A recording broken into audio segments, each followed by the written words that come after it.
Hi, welcome to JJ fashion blogs. Last time நம்ம chain stitch போட்டோம். இப்போ வந்து பெகினி ஸ்டிச் போட போகிறோம். அந்த ஸ்டிச் போடுறதுக்கு ஃபஸ்ட்டு நம்ம வந்து ஒரு பேக் ஸ்டிச் லைன் போட்டுக்கணும். இப்போ நான் ஊசியில் வந்து 6 strands எடுத்திருக்கேன். இது எதுக்குன்னா கொஞ்சம் திக்காக இருந்துச்சுன்னா நமக்கு அடுத்தடுத்து போடும்போது கொஞ்சம் ஈஸியாக இருக்குங்கிறதுக்காக. உங்களுக்கு வந்து மெல்லிஸாக வேணும்னாலும் நீங்கள் மெல்லிஸாக போட்டுக்கோங்க.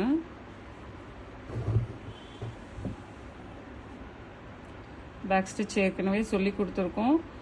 தெரியலனா அந்த வீடியோவை போய் பாருங்கள், பார்த்துட்டு திரும்ப போடுங்க. இல்லைனா நான் இப்போ போடுறத பொறுமையாக பார்த்துட்டும் நீங்கள் போடலாம்.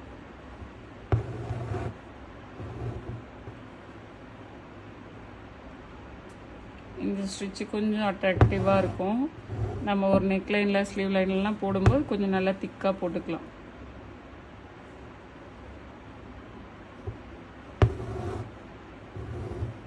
நூல் திக்காக இருக்கிறதுனால இழுக்கும்போது நல்லா சவுண்டு வருது.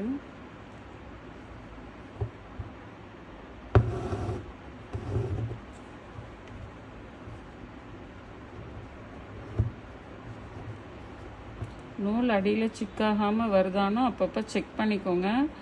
ஏன்னா சில நேரம் கீழே நூல் முடிச்சு விழுந்துருச்சுன்னா நம்ம கவனிக்காமல் நம்ம பாட்டுக்கு போட்டுகிட்டே போயிடுவோம். அதையும் அப்பப்போ செக் பண்ணிக்கோங்க.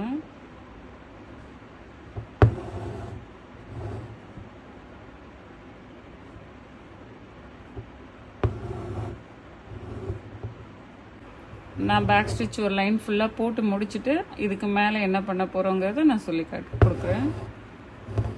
இப்போ நான் பேக் ஸ்டிச் போட்டு முடிச்சுட்டு கார்னர்லேருந்து நம்ம ஊசியை மேலே எடுத்துக்கலாம். எடுத்துட்டு ஃபஸ்ட்டு இருக்கிற ஸ்டிச்சை விட்டுட்டு செகண்ட் இருக்கிற ஸ்டிச்சில் ஊசியை கீழேருந்து மேலே இப்படி எடுத்துக்கோங்க. எடுத்துட்டு ஊசியை பொறுமையாக இழுங்க. நூல் வந்து ரொம்ப பெருசாக வந்துடக்கூடாது, கொஞ்சம் இந்த அளவுக்கு லூஸ் இருக்கணும். இப்போ திரும்ப வந்து இந்த ஸ்டிச்சிலேருந்து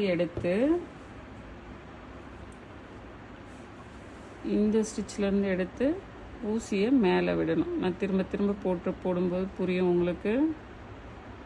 மேலே எடுத்துட்டு இது வந்து ஒரு சர்க்கிள் மாதிரி ஒவ்வொரு ஸ்டிச்சையும் சுற்றி சுற்றி வந்துக்கிட்டே இருக்கும் நமக்கு. இப்படி எடுத்துகிட்டு இப்போ அடுத்ததில் ரொம்ப இழுத்துறாமல் கொஞ்சம் லைட்டாக ஒரு லூஸ் கொடுத்து போட்டோம்னா அந்த சர்க்கிள் வந்து நமக்கு நல்லா கிளியராக புரியும். இப்போ வந்து லைட்டாக ஒரு லூஸ் கொடுத்துக்கலாம். கொடுத்துட்டு இப்போ இதில் ஃபஸ்ட்டு போகும்போது போட்டுட்டு ரெண்டாவது போகும்போது போட்ட நூல் கீழே வரா மாதிரி பார்த்து போட்டிங்கன்னா உங்களுக்கு தையல் நீட்டாக இருக்கும். திரும்ப அடுத்ததில் புரிஞ்சிருச்சா பாருங்கள். இல்லைன்னா இன்னும் கொஞ்சம் நேரம் போடுறதில்ல, கொஞ்சம் நல்லா கவனித்து பாருங்கள். போட்டுட்டு இப்போ இதை தள்ளிட்டு இங்கேருந்து நமக்கு மேலே வரும். ஸோ நமக்கு ஒவ்வொரு ஸ்டிச்சுக்குள்ளவும் 2 வாட்டி நூல் போயிட்டு வர்றதுனால நமக்கு தையல் நீட்டாக வந்துடும்.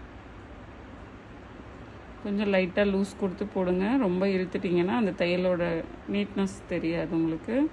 நான் ஃபுல்லாக முடிச்சுட்டு காட்டுறேன். இப்போ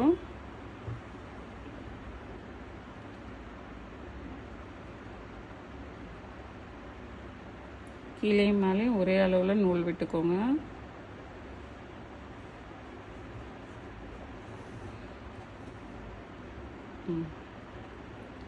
ஓகே, இந்த மாதிரி ஒரே அளவில் நூலை விட்டுட்டே வரும்போது நமக்கு தையல் நீட்டாக இருக்கும்.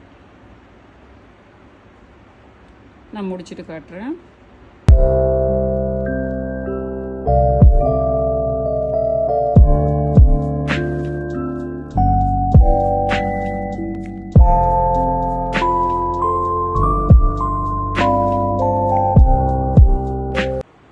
இப்போ ஓரளவுக்கு போட்டு முடிச்சாச்சு. முடிக்கிற இடம் வந்துருச்சு.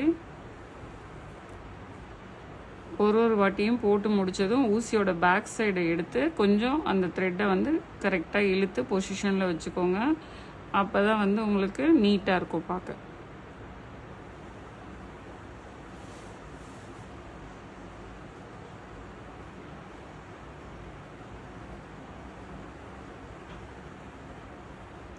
போடும்போது கொஞ்சம் லூஸாக போட்டுட்டு கூடவும் அதுக்கப்புறமா ஊசியோட பேக் சைடை வச்சு நீங்கள் கரெக்டாக பொசிஷனில் வேணுங்கிற லென்த்தை வந்து அட்ஜஸ்ட் பண்ணி இழுத்துக்கலாம்.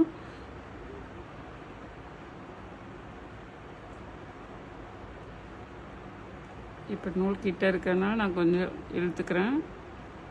இழுத்துட்டு இது வந்து ஃபஸ்ட்டு போடுற ஸ்டிச்சுக்கும் அடுத்து போடுற ஸ்டிச்சுக்கும் கலர் வந்து நல்ல ஒரு லுக்கான கலராக கொடுத்தோம்னா பார்க்க நல்லாயிருக்கும். உங்களுக்கு கலர் சைடியாக வேணும்னா கூகுளில் போய் கலர் வீல்னு போட்டிங்கன்னா அதில் ஒரு இமேஜ் கொடுக்கும். அதில் வந்து கலர்ஸ் வந்து என்ன காம்பினேஷன்லாம் நல்லா இருக்குங்கிறது அதிலே கிடைக்கும். ஸோ ஒவ்வொரு தையலும் ரொம்ப கேர்ஃபுல்லாக பார்த்து கீழே இருக்கிற தையல் மேலே வர மாதிரி வச்சு போட்டு முடிக்கணும். இப்போ நம்ம முடிச்சாச்சு. ஸோ ஒவ்வொரு தையலையும் கொஞ்சம் லைட்டாக இழுத்து இழுத்து விட்டுட்டு முடிக்கிறப்ப என்ன பண்ணணும், இதை எடுத்துகிட்டு வந்து கரெக்டாக இந்த இடத்துல குத்தி முடிச்சிடணும். நாட் போடுறதுக்கு முன்னாடி எல்லாம் கரெக்டாக இருக்கான்னு கொஞ்சம் செக் பண்ணிக்கோங்க. ரொம்ப இழுத்துட்டு போட்டுறக்கூடாது. ஸோ நீட்டாக இருக்க மாதிரி. இப்போ நம்ம நாட் போட்டுடலாம். ஆரம்பித்த இடத்துல வந்து நாட் போட்டு முடிச்சிடலாம். நாட் போடும்போது ரொம்ப இழுத்துறாதீங்க. இழுத்துட்டிங்கன்னா அடியில் வந்து நூல் கொஞ்சம் டைட் ஆயிரும். ஸோ கொஞ்சம் லைட்டாக லூஸ் பிடிச்சிட்டு ஃபஸ்ட்டு நாட் போடும்போது ரொம்ப கேர்ஃபுல்லாக போடுங்க. போட்டுட்டு அதுக்கப்புறம் செகண்ட் நாட் ஒன்று போட்டுக்கோங்க.